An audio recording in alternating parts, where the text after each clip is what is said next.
Pretty good feeling this morning to have the sun in your face wake you up, wasn't it? Appreciate you all being here today. We're delighted, Jim, that you're back. Dave, that you're back. Ryan, that you're back. It's like Easter, they've all risen. Yeah, we've missed you all being here, and we hope you're being here means good. I thought Al's announcement was pretty good, especially the part that it's $135 a person if you can stay in the same room together.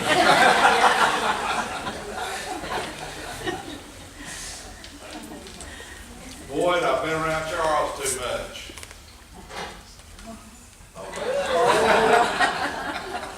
That's something that I lost in the dryer. That's as far as I get, though. I'll be all right.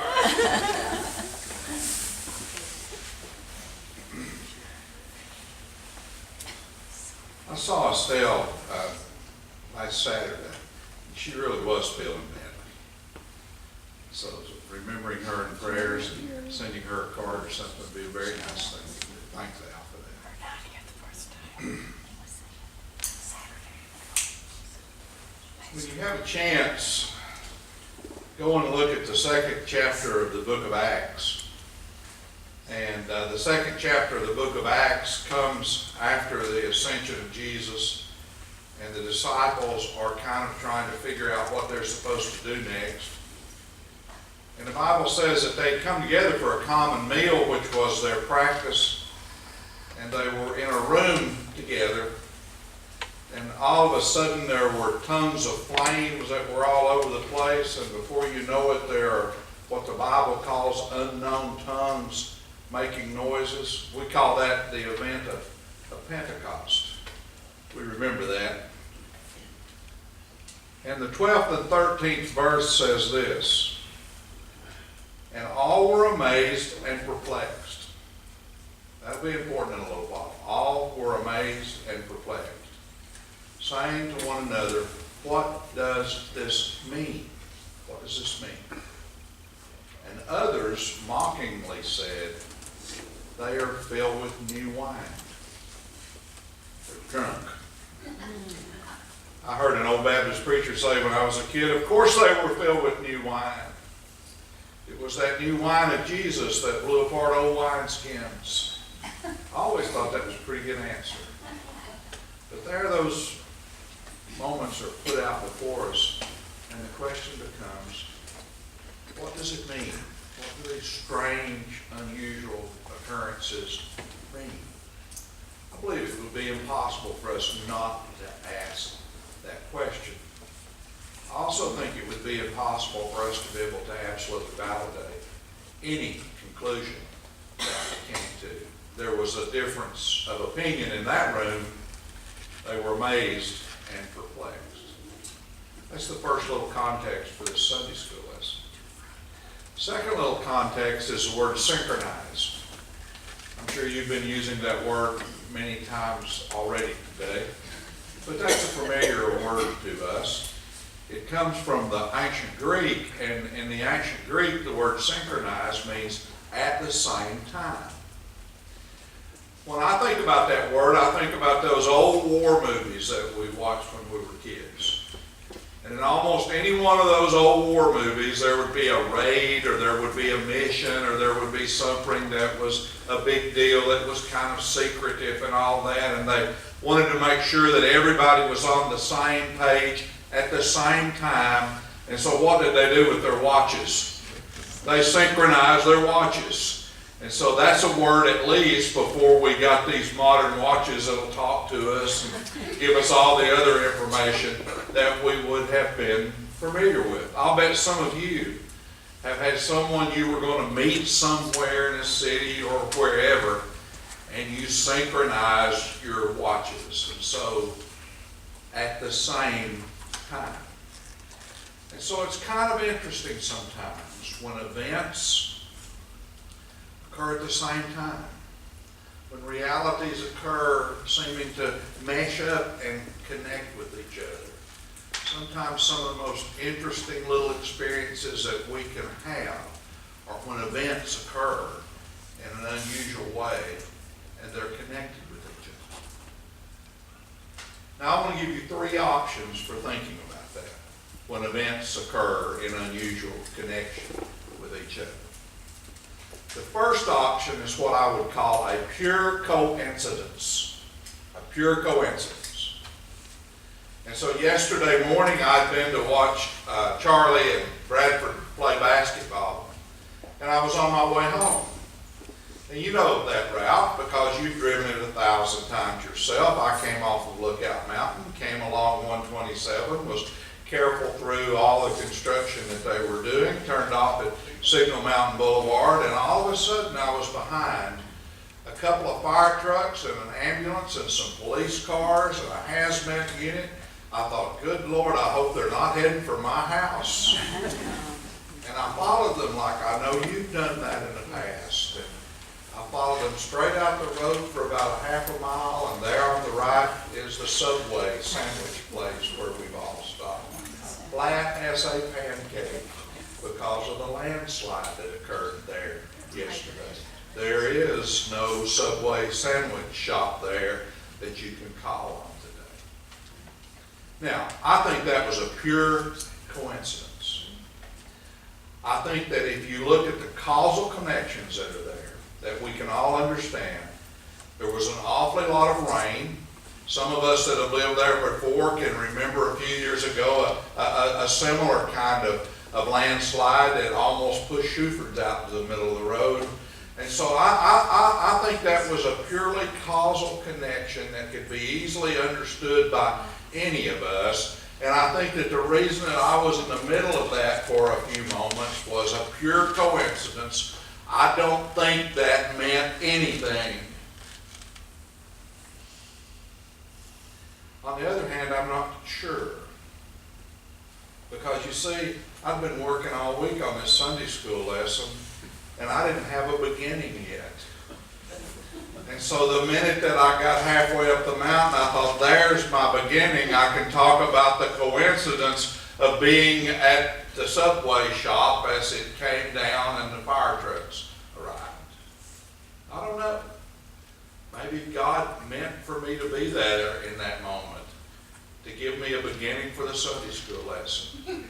Or maybe it didn't mean anything more than the fact that I've had to have been there 1,000 times.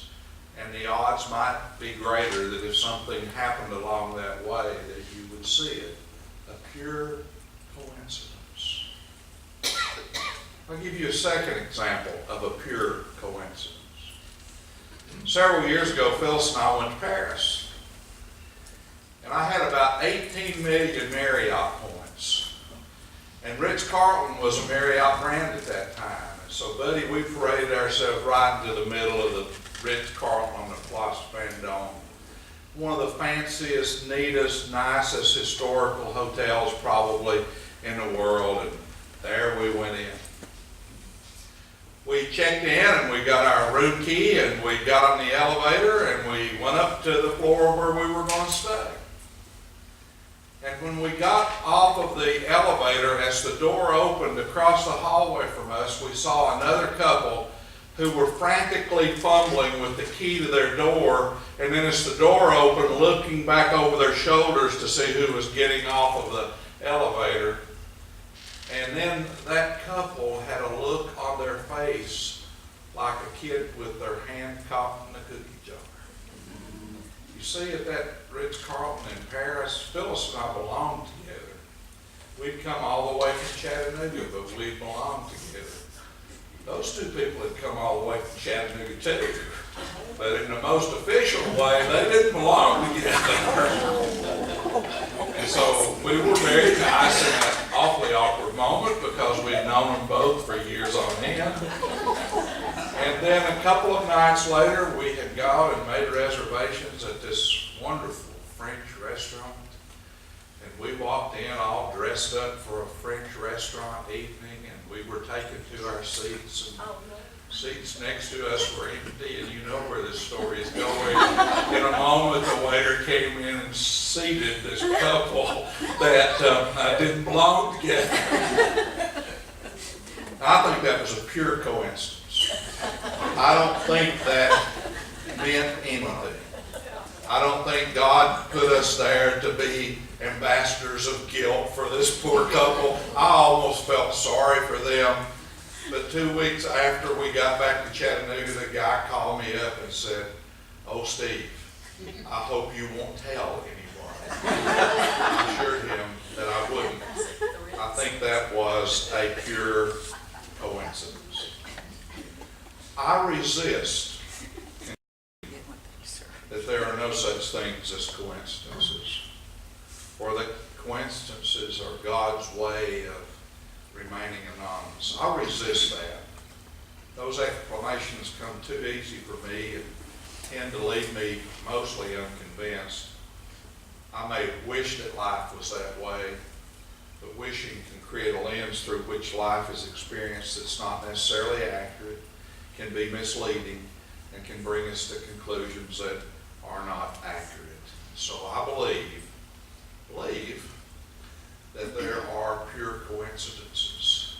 Although I don't know who was the most amazed and perplexed when the subway came down. I'm not sure who was amazed and perplexed the most, either me and my wife or that man and woman, when suddenly we're standing looking at each other in the hallway at the Ritz Hotel in Paris. So being amazed and perplexed. There are, I think, however, pure coincidences. Let me give you a second option. I really want you to think about this. I think that there are coincidences plus meaning. Coincidences plus meaning. I wish Bill and Mary were here today. You'll have to tell them that I was talking about Bill. Bill and I went to college together at Wesley.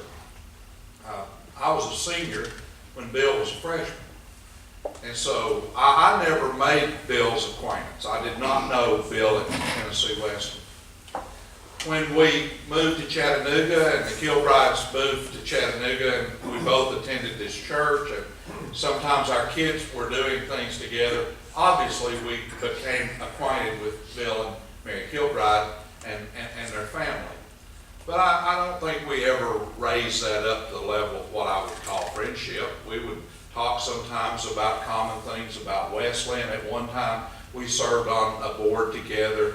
We did a couple of things. Mary and Phyllis did a couple of things in Chattanooga together. So we appreciated them, we liked them, we thought they were very nice people, but I think that probably would be the honest extent of it. And so, how many times have you been in the Atlanta airport? I challenge you that I've been there more than anybody except probably Charles. How many times have you been at the Atlanta airport wondering if that last plane coming to Chattanooga was actually going to come? And it did, and you had to figure out some other way. And so one night I come into the Atlanta airport, I'm heading back toward my plane, and when I get back I begin to look around for other people that are from Chattanooga, and there leaning against the wall is Bill Kilbride. And so I come up and Bill and I start talking. And the plane's delayed, and the plane's delayed, and the plane's delayed. So we probably had an hour conversation. The plane didn't go anywhere. We had 2 more hours of conversation in a rental car that we shared coming back to Chattanooga. And then we began to do some work together. And then we began to talk to each other on a regular basis. And now I can tell you a lot of people that I know in this world that I have a huge appreciation for. Bill Kilbride is one of those people, and Mary is as well. They're absolutely people that I would hope that could be friends of ours for life. Now look at that situation. Was that meant to be? Was that something in the clockwork orderliness and purposefulness of a larger universe that was all calculated out, that made that plane late and made that rental car be the only way we were getting back to Chattanooga, and put us in a place where we could begin to fashion the foundations of what has become a really, really nice friendship was all of that meant to happen? Or was it just a coincidence? Or was it a coincidence that I have added meaning to? Because it's valuable to me, and it's important to me, and it's become an important part of our life. I wonder sometimes if we don't do that about a lot of coincidences. I wonder sometimes if we don't have the capacity to add the meaning. And so to answer the question of what does it mean, you never ever get an absolute positive answer to that question. And maybe the meanings that are associated with a situation are meanings that we add. Coincidences plus added meaning. We may do an awfully lot of adding to the meaning of coincidence and giving it importance and giving it value. And then the third option. The third option is what has often been called over the last 200 years meaning encounters or meaning connections. The psychologist Carl Jung called that synchronicity, where things come together in such a way that they do amaze and perplex us and leave us haunted with their memory and leave us becoming more and more easily convinced that there must have been some power behind it, there must have been some purpose behind it, there must have been something that God installed in the universe that made those things happen at the same time. I mentioned Carl Jung. Carl Jung said that he came to the concept of synchronicity in the most unusual way.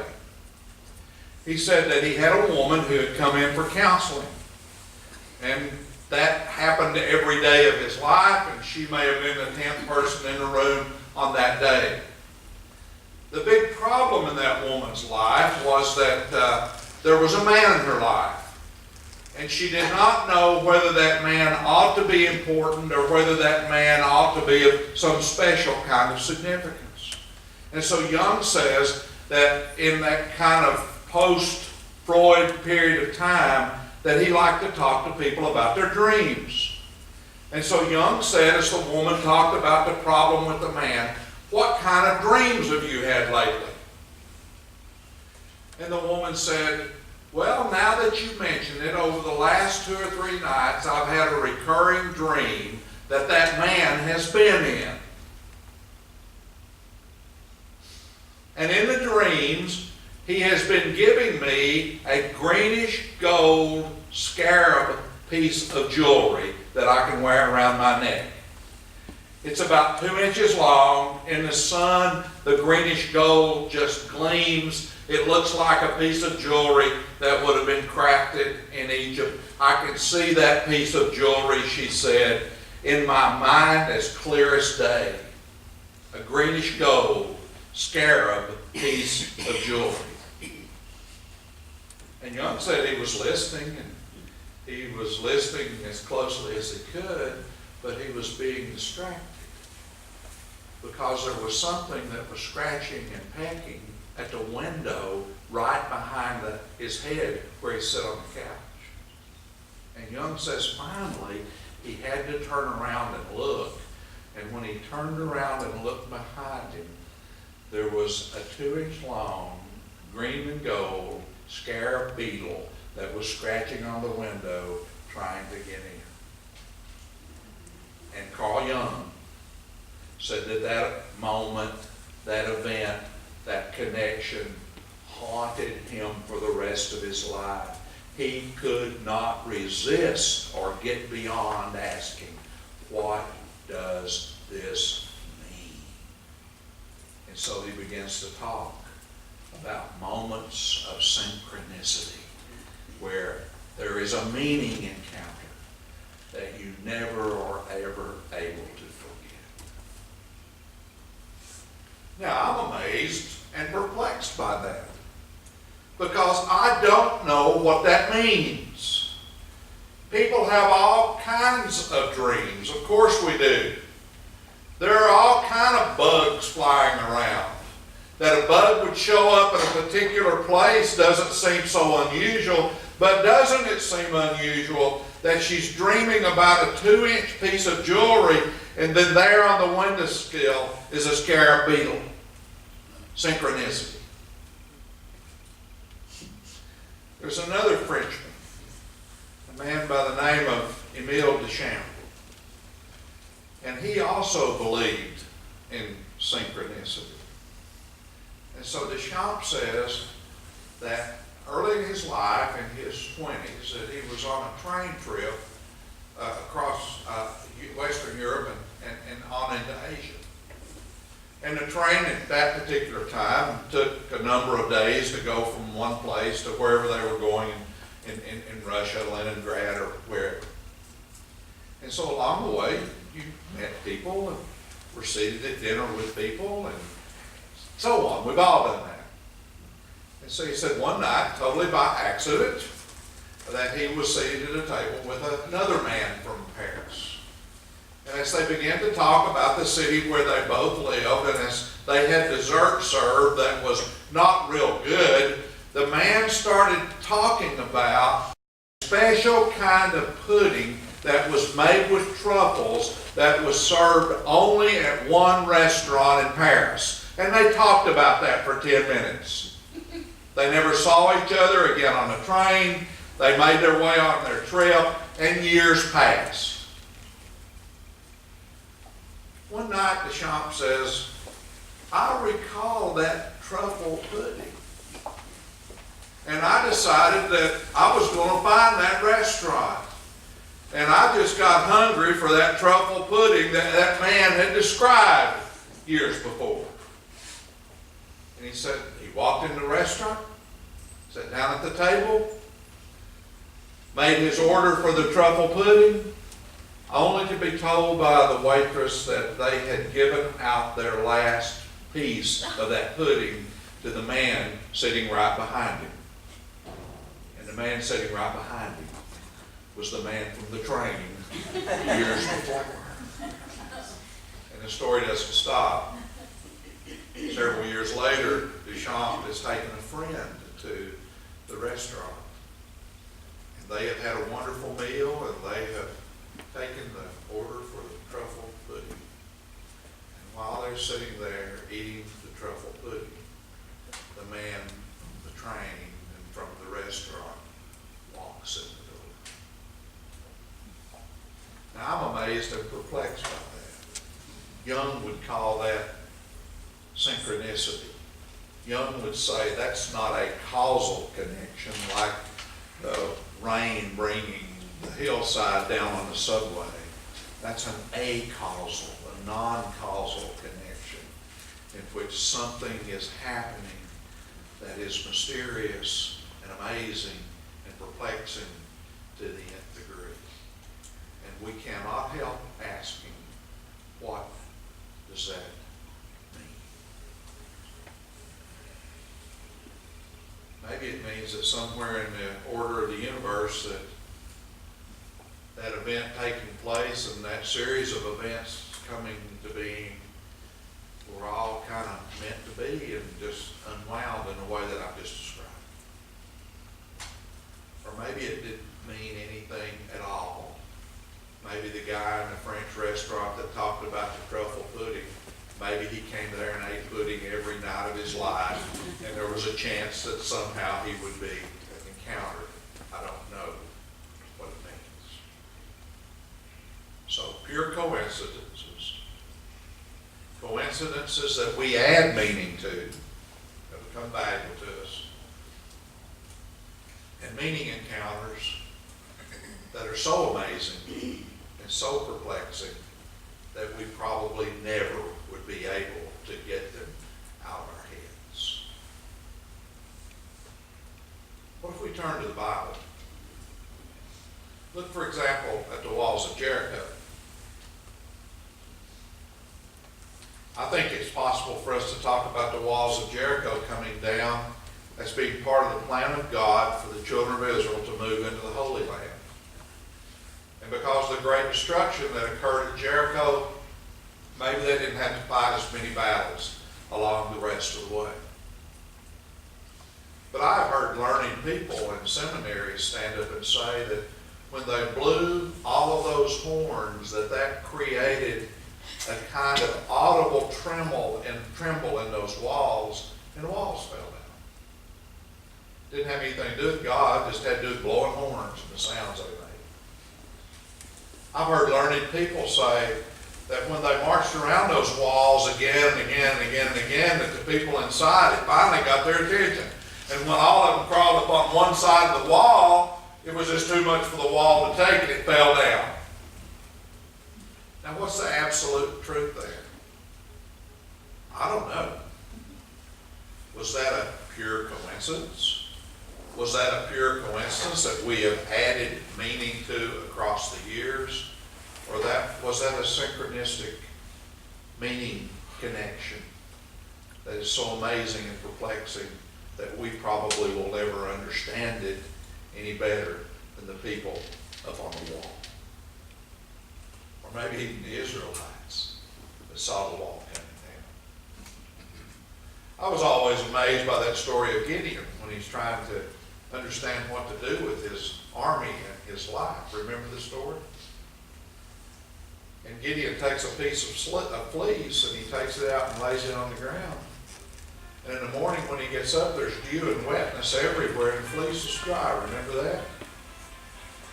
And because he may not have been as convinced about synchronicity as Young was, he takes the fleece out and lays it down again, and the next time he lays it down, he wakes up and the ground is as dry as it can be and the fleece is wet. And Gideon understands the meaning of what it is that he's supposed to do. And in that synchronistic moment, he understands the will of God for his life. And I have heard very learned people say that there were fleece types of fabrics that were created in that particular world, that everything could be wet and still be dry. And fleece types of fabric in that world in which everything would be dry and the fleece would be wet. Maybe they were the precursors of those fabrics today that turn water or that soak water in very unusual ways.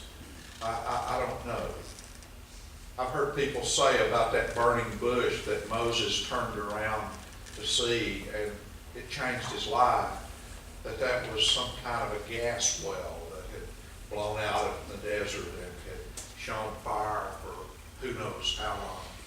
And then we come back to Pentecost and there are flames of tongue and there are unknown voices and we're amazed and we're perplexed. Synchronicity? Pure coincidence? Coincidence plus meaning? What does it mean? We can never be absolutely certain.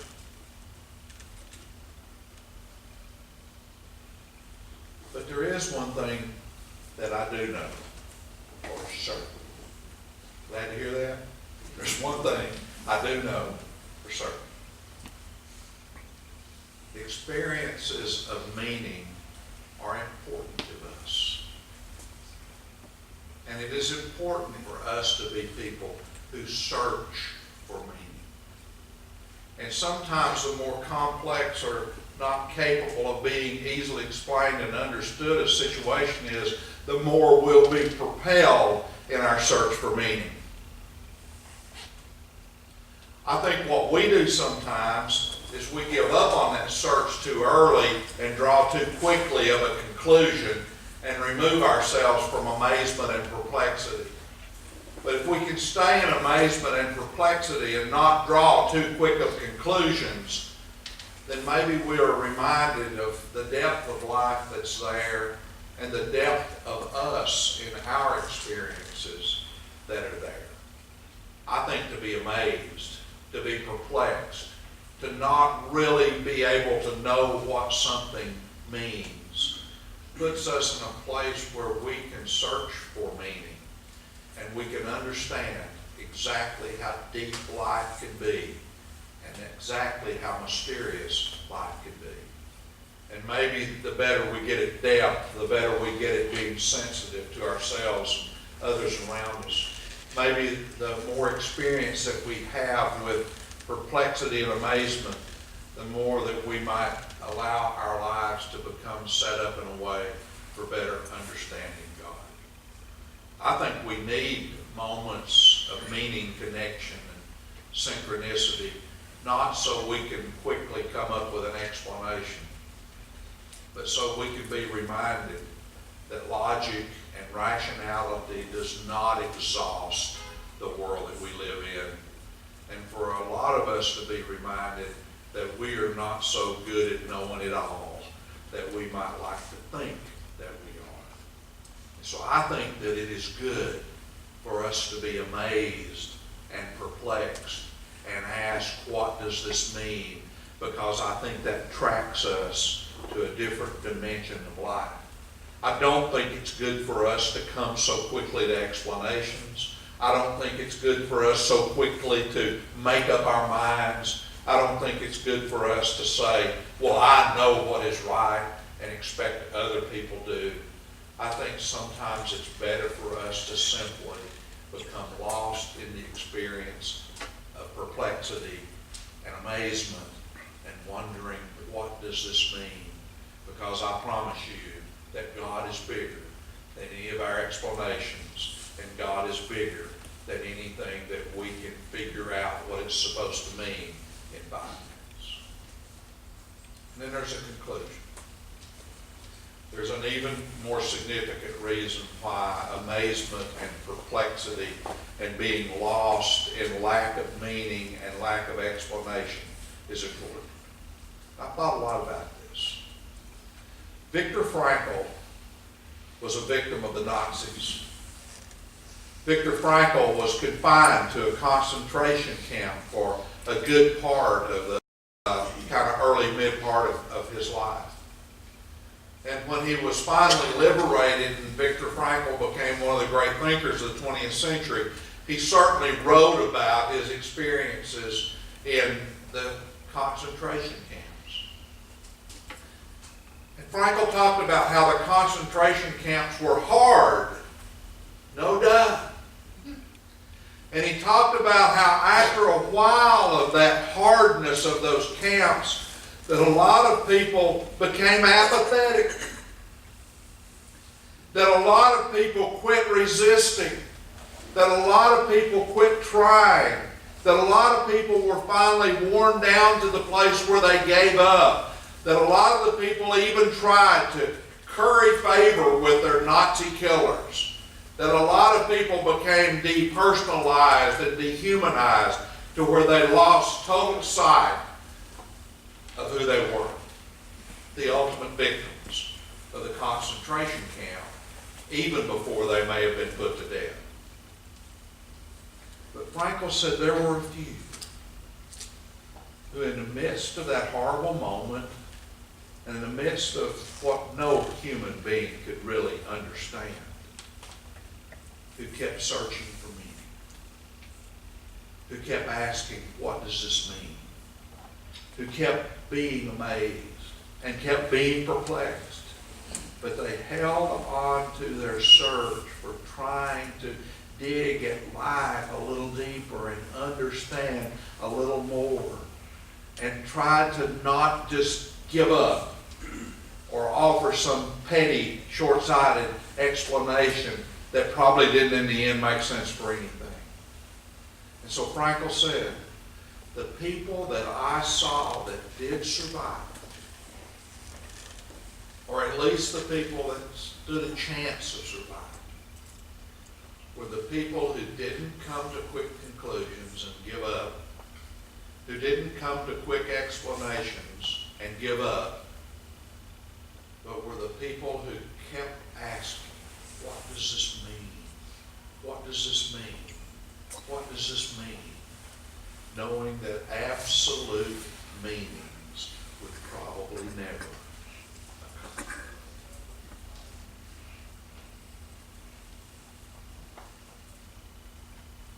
I kind of think there are pure coincidences, but that may not be right. I know that there are coincidences that we add meaning to, but those meanings may have more to do with us than what's happened. And then I know that there are moments that we have to have special words like synchronicity to relate to, because they're so odd and they're so strange that we can't help but search for explanations and meaning. But you see what I'm trying to say? I'm trying to say that that very part of us that allows us to search for meaning can give us life. That very part of us that keeps us searching for meaning affirms that we are still alive. That very part of us that asks and challenges and wonders and doesn't know but keeps going forward. Infuse us with life at a level that can be profound and can lead us who knows where. And they were amazed and perplexed, and they kept asking, what does this mean? It ends in a question, not an answer. And we feel uncomfortable ending in more questions. But maybe that is when we live at the edge of the deepest depths of all of life. Let's pray. Oh Lord, we know that there are events that take place in our lives, that something within us almost forces us to try to explain and understand. But help us to understand that most of the explanations and understandings that we come up with are more our wrappings and our additions than maybe life itself.